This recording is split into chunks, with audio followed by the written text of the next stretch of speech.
in international relations that all weather friends also have a fiscal holiday.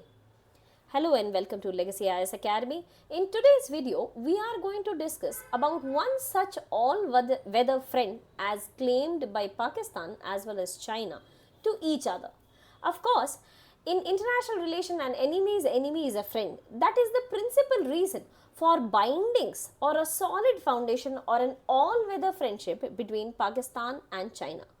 But unfortunately, very recently, both Pakistan as well as China have started showing some kind of resentment against each other.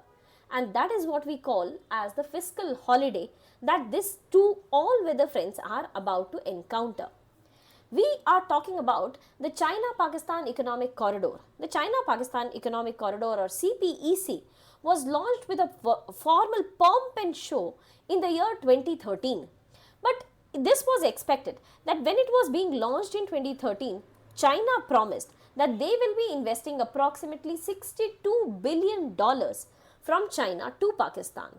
They promised that the Balochistan region, because of the Gwadar port, which China was developing in Pakistan, the Balochistan region would encounter economic prosperity. But look at the kind of Balochistan that we have in 10 years or a decade of completion of CPEC. We are here to discuss the details or the fiscal holiday associated to CPEC. The CPEC promised that it will give much needed infrastructure to Pakistan, such as the Gwadar port. But this will also shorten the trade route for China. So China was also expected to benefit out of this relationship of China-Pakistan Economic Corridor, other than of course Pakistan. But as we discussed, 1 year into this relationship, that is a decade after CPEC was first launched, the initiative has landed up into uncharted territory, delivering very little and attracting myriad of controversies. We are here to discuss the controversies associated to CPEC.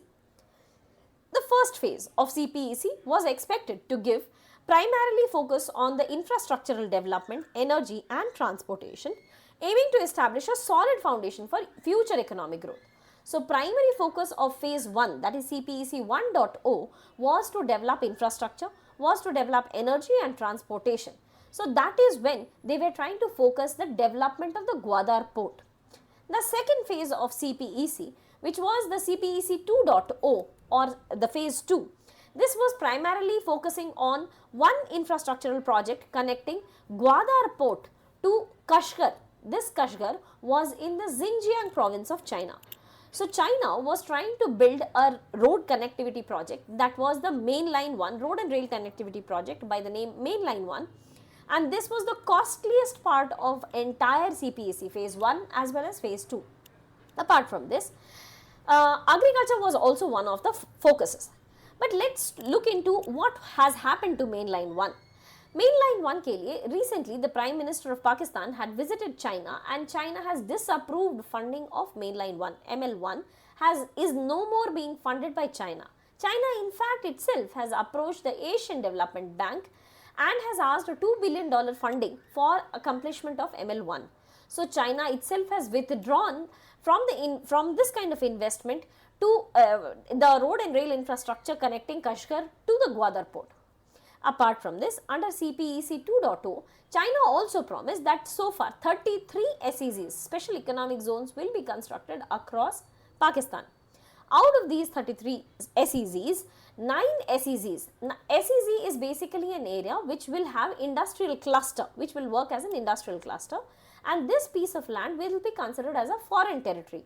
So they do not need to get into the cumbersome details of exports. They will be able to easily carry out exports from this area. All in all, would help in proliferation or betterment, improvement of Pakistan's economy. So China promised to Pakistan that they will be making 33 SEZs across Pakistan in CPEC 2.0. Let's look into the development of these SEZs. 9 SEZs have been so far approved, 5 are yet to be launched and 4 are under construction. So out of 33 SEZs, not even one SEZ has been completed by China in Pakistan. Delving into further details of why has China shown or did China show reluctance in implementation of CPEC? China says that the political instability and terrorism that has affected Pakistan, and especially the Balochistan region of Pakistan, China has not been able to sufficiently invest in CPEC.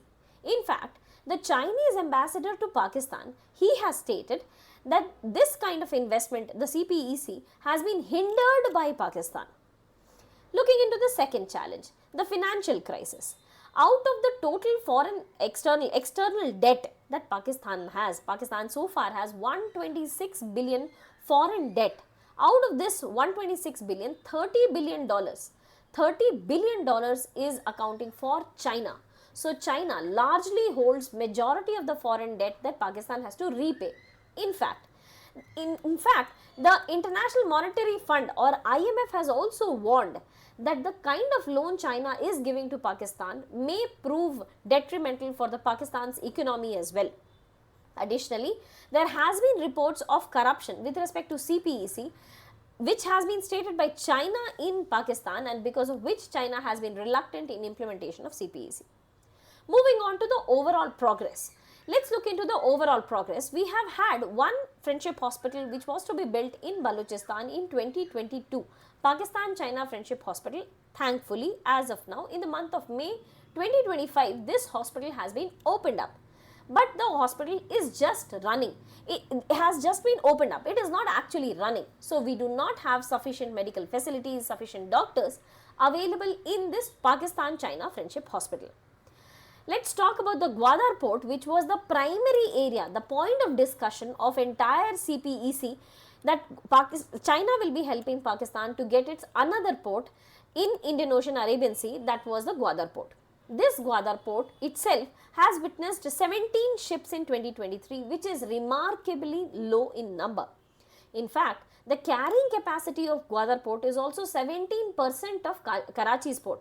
So, Karachi's cargo handling capacity ka sirf 17% lies with the Gwadar port. So, Gwadar port is also not sufficient enough to help Karachi in reducing their export load or import load.